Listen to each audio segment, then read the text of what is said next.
오늘 우리에게 주시는 하나님 말씀은 사도행전 9장 26절로 31절까지의 말씀입니다. 한 절씩 교독하도록 하겠습니다. 사울이 예루살렘에 가서 제자들을 사귀고자 하나 다 두려워하여 그가 제자됨을 믿지 아니하니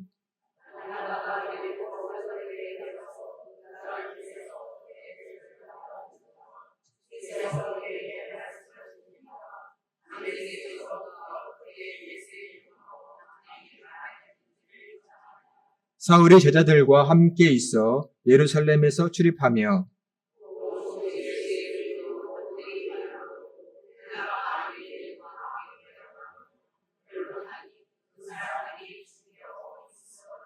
형제들이 알고 가이사랴로 데리고 내려가서 다소로 보내니라.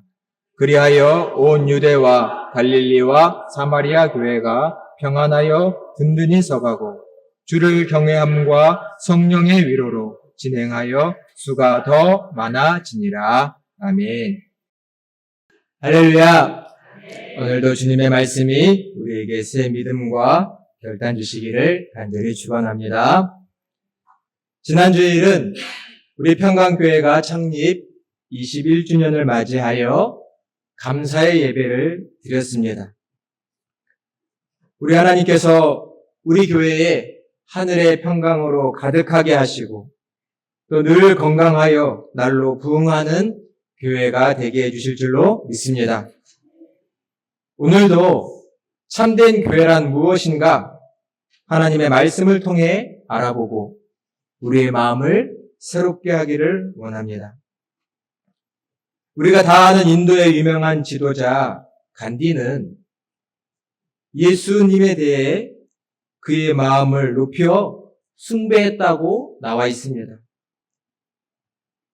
하지만 그는 제도권 속에 있는 교회에 들어와 기독교인으로 살지는 않았습니다. 많은 사람들이 간디에게 물었습니다. 그렇게 예수를 잘 믿고 숭배하면서 왜 전통적인 교회의 교인이 되지 않느냐라고 물을 때마다 간디는 간단하게 이렇게 대답을 했다고 합니다. 나는 예수는 좋으나 교회는 싫습니다. 교회가 싫다라고 대답을 했습니다. 왜 간디는 예수는 좋으나 교회는 싫다라고 말을 했을까요? 그 이유 중 하나는 이런 이야기가 포함되어 있을 겁니다. 그의 친한 영국 친구 선교사 중에 안드루스라는 사람이 있었는데 그가 늘 간디와 가까이 하며 복음도 전하고 예수님도 알려주고 성서의 많은 이야기들을 서로 나누었다고 얘기가 되어 있습니다. 어느 날 간디가 이 친구의 전도가 생각이 났는지 교회로 예배를 드리기 위해서 발걸음을 옮겼습니다. 근데 그 교회 앞에 있는 교회 문지기가 당시에는 백인만 드리는 예배가 따로 있었던 것이죠.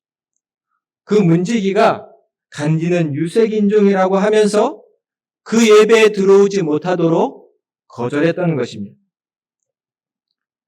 자기의 발로 교회 예배를 드리려고 찾아온 간디를 교회에서 거절한 것이죠. 그 이후로 간디는 교회를 가지 않았고 또 공식 석상에서도 예수는 좋으나 교회는 싫다라고 말을 한 것입니다. 교회를 찾아온 하나님을 찾아온 그 사람들을 내친 것이죠. 한번 생각해 보아야 합니다. 이 땅의 교회, 우리의 교회는 어떤 모습일까요? 교회가 이 땅에 존재하는 이유는 그 절대적인 목적과 우선된 이유는 복음을 전하기 위해서입니다. 교회는 복음으로 시작되었고 복음으로 행진하고 복음이 성취되는 그 자리에서 그 목적이 이루어질 것입니다. 그리스도의 십자가와 부활을 증거하는 것, 이 복음을 전하는 것을 우리 교회는 빛과 소금의 역할을 감당하는 것이라고도 말합니다. 복음을 전하는 것은 교회만이 하는 일입니다. 교회가 아닌 곳이 십자가와 부활의 복음을 전하지 않지요. 오직 교회만 복음을 전하고 복음을 전하는 곳만을 우리는 교회라고 말합니다. 교회의 유일한 절대적인 목적, 복음을 전하는 것입니다. 우리 교회는 복음을 전하는 교회인가요? 복음을 전하기 위하여 힘쓰고 애쓰는 교회인가요? 세상이 시끄럽고 혼란하다고 말합니다. 사회에 문제가 많다고 말합니다. 그 원인이 어디에 있을까요? 정치인들이 정치를 못해서일까요? 경제인들이 능력이 부족하여 나라의 경제를 잘 살려내지 못해서일까요? 교육이 제도가 망가지고 교사의 교권이 땅에 떨어져서 그런가요? 신앙적으로, 성경적으로 생각하면 결국 교회가 복음을 전하지 않아 이 세상과 이 사회가 망가지고 혼란스럽고 시끄러운 것입니다. 우리는 그렇게 고백해야 합니다. 교회가 복음을 전하지 않아 이 세상이 시끄럽고 문제가 많은 것입니다. 빛과 소금의 역할을 감당해야 할 그 교회가 존재의 목적을 잃고 방황하니 세상이 혼탁한 것입니다.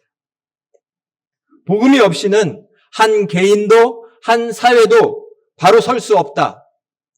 이것이 우리 그리스도인들이 가져야 하는 신앙입니다. 복음이 세상의 중심이다. 우리 모두 이러한 신앙을 가지시기를 간절히 축원드립니다. 언젠가 설교에서도 한번 말씀드린 적이 있지만 구세군의 창립자 윌리엄 부스가 그의 노년 마지막 때쯤에 한 신문 기자로부터 이러한 질문을 받았습니다. 다가올 세기, 미래에 가장 큰 위험 요소는 무엇입니까? 라고 당대 사회운동을 많이 하던 윌리엄 부스에게 질문을 하자 노년의 그는 매우 신중하게 이렇게 대답을 해줬습니다.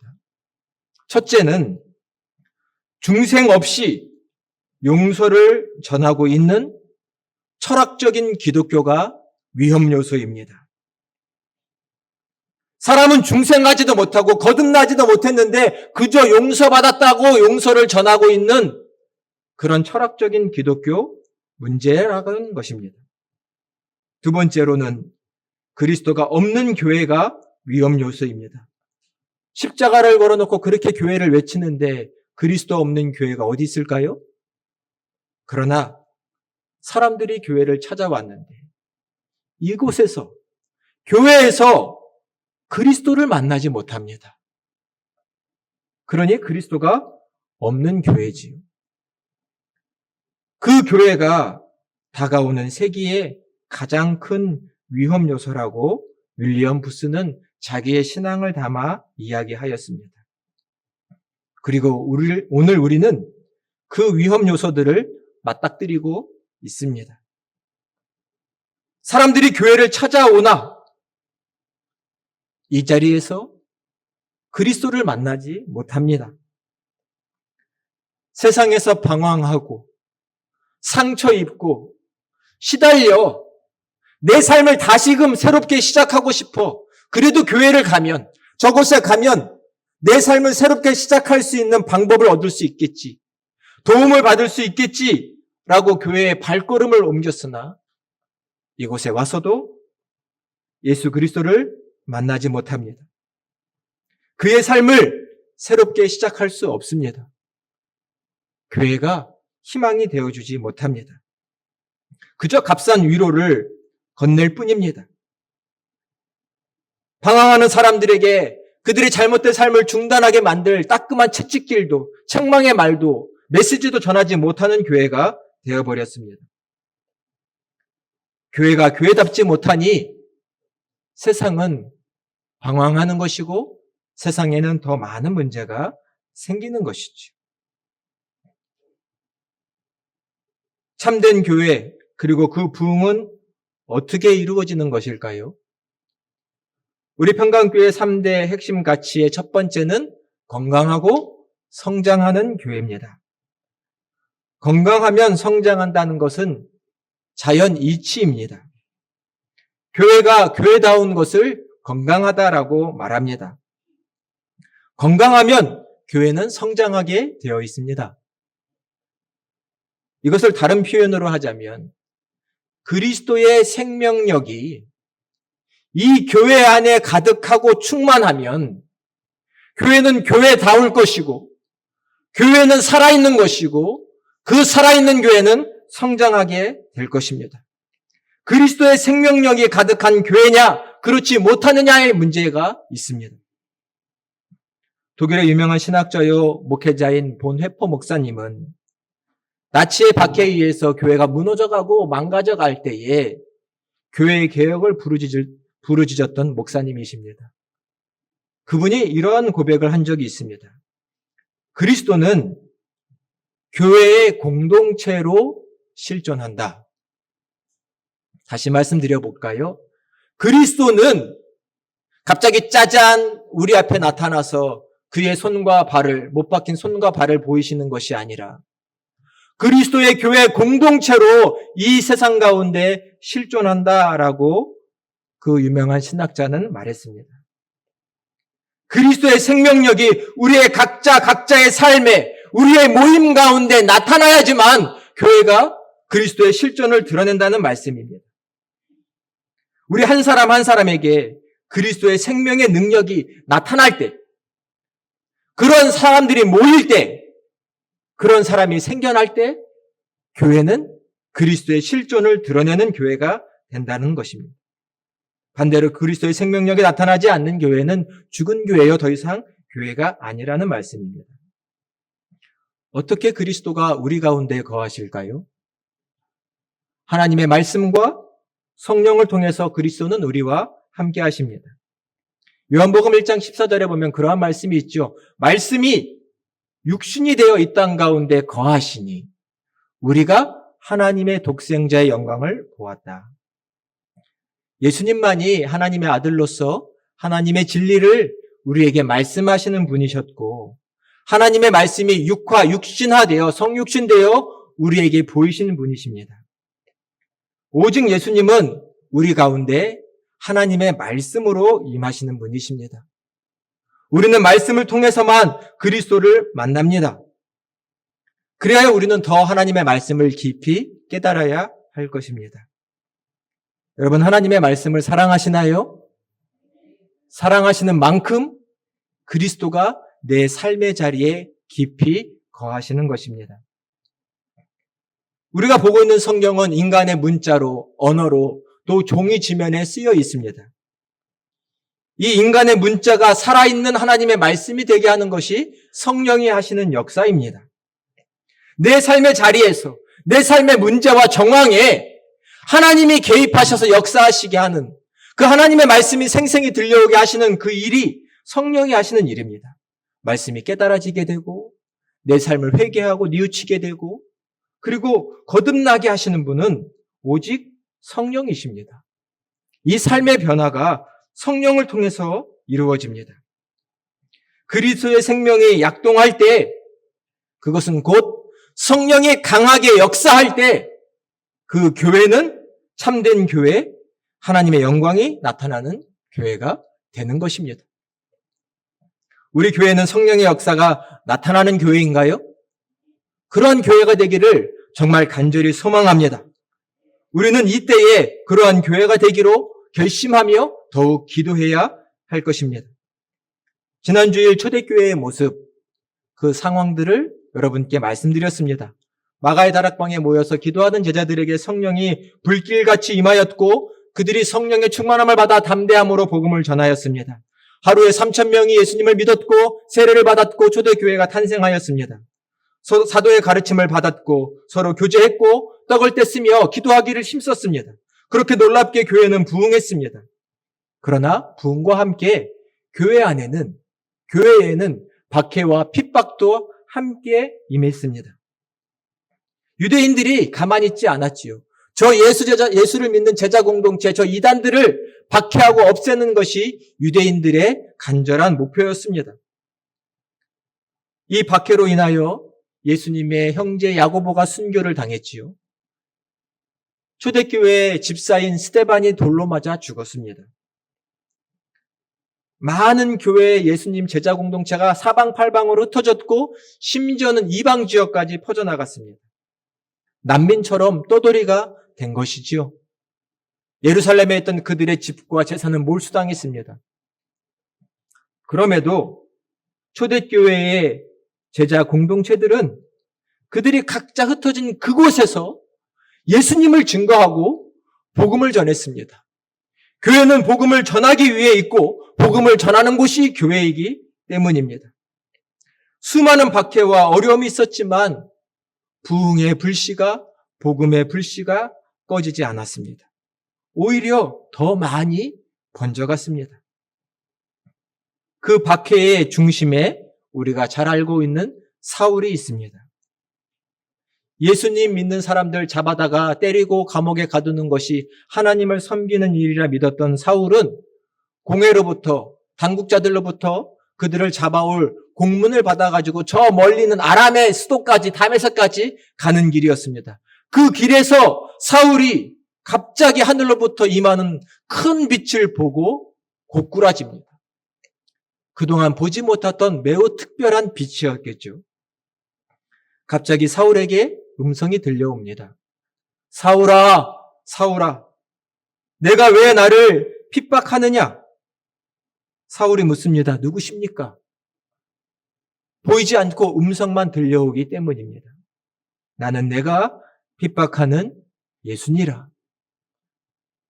바울은 다메섹으로 예수 믿는 사람들을 잡아다가 박해하려고 가는 그 길에 살아계신 예수님을 만난 것입니다. 예수님을 만남으로 말미암아 박해자가 전도자가 되었습니다. 이러한 변화는, 이러한 거듭남은 사람이 할 수 있는 게 아닙니다. 오직 하나님께서 하시는 역사요, 하나님의 섭리요, 하나님의 계획인 줄로 믿습니다. 사울이 예수님을 만나자 그 가던 길을 멈추고 이제는 새 삶을 시작했으니 그것이 곧 복음을 전하는 전도자가 되는 것이었습니다.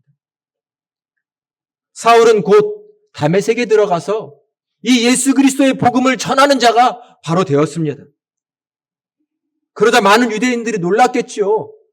우리 편이었던 사울이, 예수 제자 공동체를 잡아다가 감옥에 가두겠다고 하던 그 사울이 지금 그 복음을 전하고 있으니 얼마나 유대인들이 놀라고 당황했을까요? 그만큼 사울이 하는 일은 놀라운 영향을 미쳤습니다. 이 사울이 오늘 본문 26절에 보니 예루살렘에 돌아와서 예수님의 사도들과 제자들과 사귐의 교제를 나누기를 청했습니다. 근데 제자들은 쉽게 믿을 수가 없었습니다. 사울이 누군가요? 지금 우리 교회에서 집사로 있었던 그 스데반을 돌로 쳐 죽이려고 할 때 사울이 찬성해서 스데반이 죽었습니다. 누군가 때문에 우리 교인 한 사람이 순교했다면 저희는 그 사람을 쉽게 받아들일 수 있을까요? 쉽지 않았겠지요. 예루살렘 교회 공동체는 사울을 의심했습니다. 거짓말을 하고 우리 공동체에 들어와서 우리를 다 잡아가려고 할지 몰라 이렇게 의심하는 것입니다. 믿지 않았습니다. 사울의 변화 생각하기가 쉽지 않습니다. 그처럼 우리 교회를 박해했던 사람이 없기 때문입니다. 그러나 하나님께서, 우리 예수님께서 이 사울을 변화시키신 것입니다. 그리스도 교회가 선교의 새로운 도약을 할 수 있도록 발판을 만드시고자 하나님께서 사울을 변화시키신 것입니다. 오직 예수님만이 죄인된 우리를, 죄인된 사람들을 변화시키고 거듭나게 하시는 줄로 믿습니다. 오직 우리는 그 믿음으로 살아야 합니다. 사람을 변화시키시는 분은 하나님이십니다. 바나바가 중재를 하여 예루살렘 공동체가 이 사울을 만나게 되었습니다. 그가 어떻게 다메섹 도상에서 예수님을 만났는지, 그가 어떻게 예수님의 증인으로 다메섹에서 살았는지를 증언해 주자 그제야 그 바나바의 증언을 믿고서 예루살렘 교회가 사울을 받아들입니다. 교회란 늘 거듭남의 역사가 일어나는 곳입니다. 늘 누군가가 이곳에 와서 그의 삶이 변하고 그의 삶이 새 출발할 수 있는 곳, 그것만이 교회입니다. 말씀과 성령의 역사가 뜨거워 그 마음의 깨우침과 뉘우침과 회개와 거듭남이 있는 곳, 그것을 우리는 교회라고 말할 수 있습니다. 교회 성장이 어떻게 이루어지나요? 이렇게 한 사람 한 사람이 변화되어 가는 곳에 교회의 부흥이 있습니다. 믿지 않는 자가 이 자리에 나와 예배를 드리다 예수님을 만나고 복음을 깨닫고 내 삶을 하나님께 드려야겠다라고 결단할 때, 그 변화를 하나님께서 일으켜 주실 때 교회는 부흥하는 것입니다. 우리 초창기의 믿음을 돌아보시기를 바랍니다. 우리가 어떻게 예수님 만났지요? 어떻게 하나님 만났지요? 다 하나님의 은혜였습니다. 하나님의 부르심이었고 선택이었습니다. 그리하여 내 인생관이 바뀌었고 내 삶이 바뀌었고 내 삶을 하나님께 드리기로 다짐했습니다. 그러한 변화는 지금도 일어나야 합니다. 그런 변화가 이루어지는 곳이 교회입니다. 한 사람 한 사람이 찾아와서 살아계신 예수님을 만나 변화되는 그런 우리 평강교회가 되시기를 간절히 축원합니다. 그것만이 하나님이 원하시는 거룩한 부흥의 불길이 일어나는 것입니다. 사람이 와서 변화되는 교회, 몸된 성도들이 더 많이 예수 그리스도의 모습으로 변화되는 교회, 그 교회만이 참된 교회라고 할 수 있습니다. 또 오늘 말씀에서 우리가 새겨야 할 한 가지 가르침이 있으니 그것은 교회는 늘 사람들을 받아들이고 수용할 수 있어야 한다는 것입니다. 사울이 변화되어 거듭나 교회로 왔지만 예루살렘 공동체는 쉽게 받아들이거나 믿기가 쉽지 않았습니다. 사울의 과거를 잊었느냐는 것이죠. 그는 교회를 박해하던 자요, 내 형제를 죽도록 만든 자였다는 것입니다. 그러나 교회는 진정 거듭난 자의 삶을, 그 삶의 과거를 문제 삼지 말아야 합니다. 누군가가 성령에 의해서 진실로 거듭났다면 하나님께서 그 과거를 이미 받아들이신 것입니다. 하나님께서 그 사람의 과거를 묻지 않고 문제 삼지 않으시겠다는데 왜 우리가 문제를 삼습니까? 우리가 하나님보다 큰 자입니까? 하나님께서 그 사람의 과거를 묻지 않고 받아들여 하나님의 성도, 하나님의 일꾼 삼아 쓰시겠다는데 간혹 우리는 우리의 기준과 판단으로 누군가의 과거를 문제 삼고 그를 받아들이지 않을 수 있습니다. 교회 공동체는 늘 그러한 일이 있을 수 있습니다. 하지만 교회는 결코 그래서는 안 됩니다. 누군가 한 사람이 예수님을 만나 변화되었나요? 그러면 우리는 그들을 향해 믿음과 소망의 눈을 가지고 바라봐야 할 것입니다. 우리 교회에 무슨 꿍꿍이가 있어서 왔나? 그게 아니라 하나님께서 저 사람을 변화시켜 가시는가 보다. 하나님께서 저 사람을 통해서 하시고자 하시는 일이 있는가 보다. 하나님께서 귀한 일을 끝까지 이루셨으면 좋겠다. 그러한 믿음과 소망의 눈으로 바라봐야 할 것입니다. 하나님께서 하실 일이기 때문입니다.